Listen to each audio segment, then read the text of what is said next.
साहब, वो घर तो बहुत दिनों से खाली पड़ा है और उस घर में कोई भी रहना नहीं चाहता। सुना जाता है कि एक औरत ने उस घर में फांसी लगा ली थी और उस घर में उसी की आत्मा का वास है। उद्धरण चिन्ह। तुम ये फिजूल की बातें करना बंद करो। आत्मा वात्मा कुछ नहीं होती है, राघव ने टैक्सी ड्राइवर को डपकते हुए कहा। दोस्तों, इससे पहले कहानी सुनाओ, आपसे हाथ जोड़कर निवेदन है, प्लीज मेरे चैनल को सब्सक्राइब करें। अगर आप भी अपने बूढ़े दादा दादी से प्यार करते हो तो। अगर आपने चैनल सब्सक्राइब नहीं किया तो आपको अपने बूढ़े दादा दादी की कसम है। राघव का पिछले हफ्ते ही माला गांव में तबादला हुआ था। पूरे हफ्ते नया घर तलाशने के बाद एक ही घर उसे मिला था जो कि बिकाऊ था, तो उसने जल्द ही वह घर खरीद लिया। वह अपनी बीवी और 2 बच्चों के साथ उसी घर में शिफ्ट होने जा रहा था। राघव का 9 साल का बेटा साहिल और 8 साल की बेटी डॉली पीछे की सीट पर बैठे ड्राइवर की बातों को ध्यान से सुन रहे थे। थोड़ी देर बाद डॉली ने सुनीता से पूछा, मम्मी, क्या सच में भूत होता है? राघव की बीवी सुनीता भी उन्हीं बच्चों के साथ पीछे की सीट पर बैठी थी। सुनीता ने दोनों बच्चों को समझाते हुए कहा, नहीं बच्चों, भूत नहीं होता है। अंकल तो कहानी सुना रहे थे।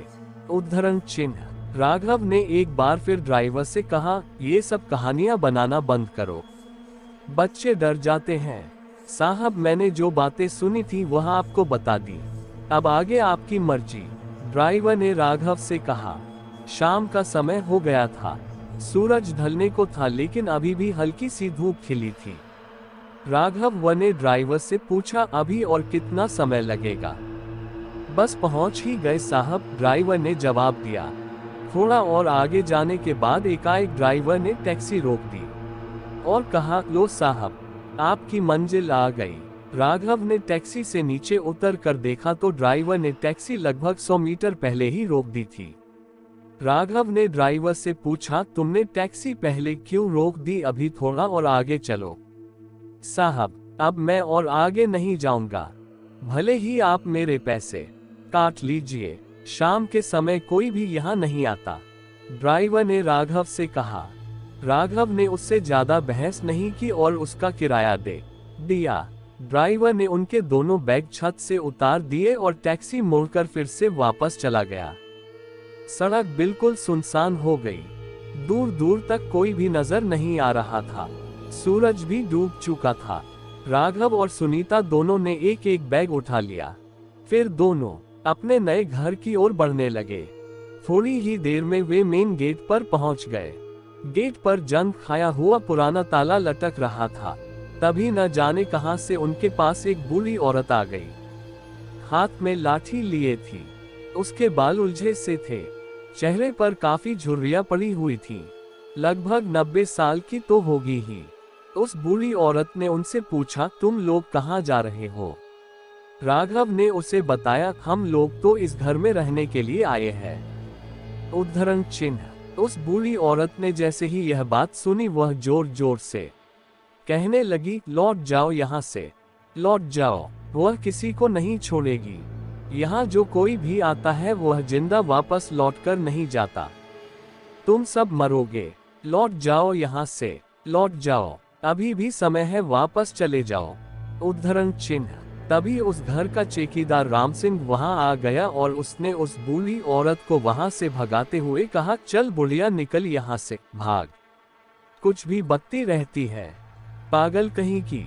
साहब, आप इसकी बातों पर ध्यान मत दीजिए, ये तो पागल बुढ़िया है, कुछ भी बकती रहती है, आप घर में चलिए।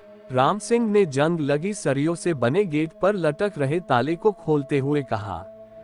दरअसल राम सिंह ही उस घर की देखभाल रखता था और वह माली का भी काम करता था। राम सिंह ने गेट खोला। घर काफी पुराना लग रहा था, धूल और पत्तों से सारा घर ढका हुआ था। उस घर के आसपास कोई दूसरा घर भी नहीं था, दूर दूर तक केवल जंगल ही जंगल था। राम सिंह ने दोनों बैग अपने हाथ में उठा लिए और अंदर जाकर घर का दरवाजा खोल दिया। राम सिंह घर में चला गया, पीछे पीछे वे चारों लोग भी अंदर चले गए। घर के अंदर उनकी आवाज गूंज रही थी। सारे घर को मकड़ियों ने अपना घर बना रखा था।